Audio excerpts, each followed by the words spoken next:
سپہر کے 3 بجے ہیں۔ السلام علیکم، یہ ریڈیو پاکستان ہے۔ سمینہ وقار سے خبریں سنیے۔ پہلے اہم خبروں کا خلاصہ۔ وزیر اعظم نے کہا ہے کہ ملکی معیشت درست سمت میں گامزن ہے اور حسابات جاریہ کے خسارے میں گزشتہ ماہ کے مقابلے میں 42 کروڑ 40 لاکھ ڈالر کمی آئی ہے۔ وزیر خارجہ نے کہا ہے کہ حق خود ارادیت کے لیے کشمیریوں کی جدوجہد نے نیا سیاسی رخ لیا ہے اور بھارت کے غیر قانونی زیر قبضہ جموں و کشمیر میں مزاحمتی تحریک زور پکڑ رہی ہے۔ بین الپارلیمانی یونین کے صدر اور چیئرمین سینٹ نے آج اسلام آباد میں ملاقات میں ادارہ جاتی تعاون کے فروغ پر اتفاق کیا ہے۔ خیبر پختونخوا کی حکومت نے صوبے میں آٹے کی قلت پر قابو پانے کے لیے 1.5 لاکھ ٹن گندم درآمد کرنے کا فیصلہ کیا ہے۔ شام میں ممکنہ نئے آئین پر غور کے لیے شام کی حکومت، حزب اختلاف اور سول سوسائٹی کے وفود آج جنیوا میں دوبارہ ملاقاتیں شروع کر رہے ہیں۔ امریکی وزیر خارجہ مقبوضہ بیت المقدس پہنچے ہیں، جہاں وہ اسرائیل اور متحدہ عرب امارات کے درمیان تعلقات معمول پر لانے کے لیے امن معاہدے پر غور کریں گے۔ اور اب خبریں تفصیل کے ساتھ۔ وزیر اعظم عمران خان نے کہا ہے کہ ملک کی معیشت درست سمت میں گامزن ہے۔ آج اپنے ٹویٹس میں انہوں نے کہا کہ حسابات جاریہ کے خسارے میں گزشتہ ماہ 42 کروڑ 40 لاکھ ڈالر کی کمی ہوئی ہے۔ انہوں نے کہا کہ گزشتہ سال جولائی میں حسابات جاریہ کا خسارہ 61 کروڑ 30 لاکھ ڈالر اور رواں سال جون میں 10 کروڑ ڈالر رہا۔ وزیر اعظم نے کہا کہ یہ زبردست تبدیلی ریکارڈ ترسیلات زر اور برآمدات میں جاری اضافے کا نتیجہ ہے، جو جون کے مہینے کی نسبت 20% زیادہ ہیں۔ وزیر خارجہ شاہ محمود قریشی نے کہا ہے کہ حق خود ارادیت کے لیے کشمیریوں کی جدوجہد نے نیا سیاسی رخ لیا ہے اور بھارت کے غیر قانونی زیر قبضہ جموں و کشمیر مزاحمتی تحریک زور پکڑ رہی ہے۔ آج اسلام آباد میں نیوز کانفرنس سے خطاب کرتے ہوئے انہوں نے کہا کہ بھارت کے غیر قانونی زیر قبضہ جموں و کشمیر میں 6 سیاسی جماعتوں نے گزشتہ سال 5 اگست کے بھارتی اقدامات کو مسترد کر دیا ہے۔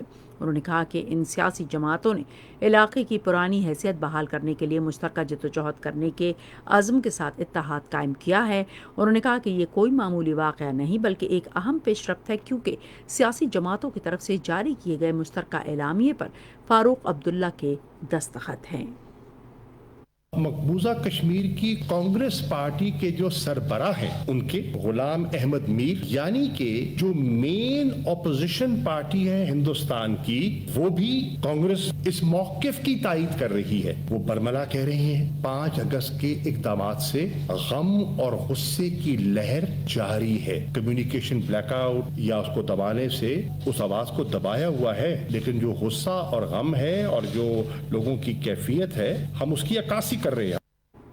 انہوں نے کہا کہ مودی حکومت کے لیے یہ واضح پیغام ہے کہ کشمیری 5 اگست کے غیر قانونی اقدامات کے خلاف اٹھ کھڑے ہیں۔ ایک سوال پر وزیر خارجہ نے کہا کہ کشمیر کے بارے میں سعودی عرب کے موقف میں کوئی تبدیلی نہیں آئی۔ چیئرمین سینٹ صادق سنجرانی نے کہا ہے کہ پاکستان ترقی اور تنازعات کے حل کے لیے مذاکرات پر یقین رکھتا ہے۔ آج اسلام آباد میں بین الپارلیمانی یونین کے صدر گیبریلا کیواس بارنت سے گفتگو کرتے ہوئے انہوں نے کہا کہ بین الپارلیمانی یونین رکن ملکوں کو ان کے مسائل کے حل کے لیے بات چیت کا راستہ فراہم کرتی ہے۔ چیئرمین سینٹ نے کہا کہ پاکستان علاقائی امن کے لیے جدوجہد کر رہا ہے۔ انہوں نے کہا کہ ترقی کی اس سفر کو خوشگوار بنانا پاکستان اور بین الپارلیمانی یونین کا مشترکہ ایجنڈا ہے۔ بین الپارلیمانی یونین نے باہمی روابط کے فروغ کے لیے مشترکہ طور پر کام کرنے کے عزم کا اظہار کیا۔ دونوں رہنماؤں نے ادارہ جاتی تعاون کو فروغ دینے پر اتفاق کیا۔ وزیر اعظم کے ڈیلیوری یونٹ کو فیڈرل بورڈ آف ریونیو کے حکام کی کارکردگی کی رپورٹ موصول ہو گئی ہے۔ رپورٹ کے مطابق ایف پی آر کے 10 اعلیٰ عہدیداروں کو سخت انتباہ جاری کیا گیا ہے۔ حکام سے کہا گیا ہے کہ عوامی شکایات کے حل کے حوالے سے اپنی کارکردگی بہتر بنائیں۔ رپورٹ میں اندیا دیا گیا کہ اگر عوامی شکایات کا تسلی بخش انداز میں ازالہ نہیں کیا جاتا تو پھر سخت کارروائی شروع کی جائے گی۔ وزیر اعظم آفس نے چیئرمین FBR کو ہدایت کی کہ 556 شکایات کو دوبارہ کھولا جائے اور ان کا میرٹ پر حل یقینی بنایا جائے۔ رپورٹ میں بہتر کارکردگی دکھانے والے افسران کو بھی سراہا گیا۔ قومی اسمبلی کا اجلاس آج تیسرے پہر 4 بجے اسلام آباد میں ہوگا۔ اسپیکر اسد قیصر اجلاس کی صدارت کریں گے۔ سینٹ کا اجلاس بھی آج شام 5 بجے اسلام آباد میں ہوگا۔ سینٹ کے چیئرمین صادق سنجرانی اجلاس کی صدارت کریں گے۔ دونوں ایوانوں میں قانون سازی سمیت قومی اور عالمی اہمیت کے امور پر تبادلہ خیال کیا جائے گا۔ یہ خبریں آپ ریڈیو پاکستان سے سن رہے ہیں۔ پنجاب کے وزیر توانائی ڈاکٹر اختر ملک نے کہا ہے کہ حکومت نے پنجاب میں چھوٹے پن بجلی گھروں کی تعمیر کے لیے ٹینڈرز جاری کر دیے ہیں۔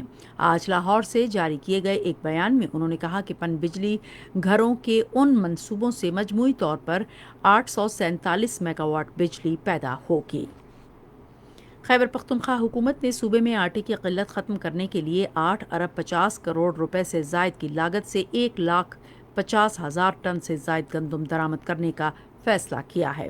یہ فیصلہ آج پشاور میں وزیر اعلیٰ محمود خان کی زیر صدارت صوبائی کابینہ کے اجلاس میں کیا گیا۔ کابینہ نے عوام کو سستے آٹے کی فراہمی یقینی بنانے کے لیے فلور ملوں کو تقریباً 3 ارب روپے فراہم کرنے کی منظوری بھی دی۔ بس ریپڈ ٹرانزٹ پشاور کے فیڈر روٹس سروس حیات آباد کے علاقے سے فعال ہو گئی ہے۔ انتظامیہ کے مطابق یہ سروس حیات آباد کے 3 روٹس پر شروع کی گئی ہے۔ چھوٹی بسیں براستہ انڈسٹریل اسٹیٹ کارخانوں مارکیٹ سے فیز 7 تک، بشارت مارکیٹ کے راستے مال آف حیات آباد سے فیز 6 تک اور مال آف حیات آباد سے باغ ناران اور حاجی کیمپ کے راستے فیز 7 ٹرمینل تک چلائی جائیں گی۔ صدر عارف علوی اور وزیر اطلاعات سینیٹر شبلی فراز نے وزیر داخلہ اعجاز شاہ کے بھائی کے انتقال پر گہرے دکھ اور افسوس کا اظہار کیا ہے۔ اپنے الگ الگ تعزیتی پیغامات میں انہوں نے مرحوم کے لیے مغفرت کی دعا کی۔ بھارت کے غیر قانونی زیر قبضہ جموں کشمیر کے مقامی باشندوں اور بھارت آ کر نئے آباد ہونے والوں میں کسی قسم کی تفریق کو مٹانے کے لیے نئی دلی نے ملازمتیں اور دوسری مراد کے حصول کے نام پر مستقل سکونتی سرٹیفکیٹ رکھنے والوں کے لیے لازمی قرار دے دیا ہے کہ وہ ڈومیسائل سرٹیفکیٹس حاصل کریں۔ یہ اعلان بھارتی وزیر ڈاکٹر جتیندر سنگھ نے نئی دلی میں پریس بریفنگ کے دوران کیا۔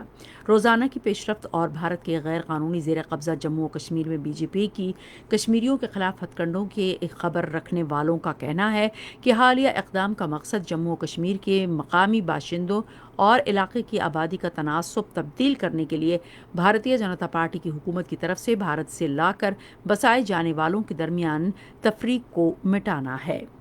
شام میں ممکنہ نئے آئین پر غور کے لیے شام کی حکومت، حزب اختلاف اور سول سوسائٹی کے وفود آج جنیوا میں دوبارہ ملاقاتیں شروع کر رہے ہیں۔ ملاقاتوں کی میزبانی شام کے لیے اقوام متحدہ کے نمائندے کر رہے ہیں، جو اس اقدام کو ملک میں 9 سالہ تباہ کن خانہ جنگی کے خاتمے کے لیے ایک دروازہ کھولنے کے طور پر دیکھتے ہیں۔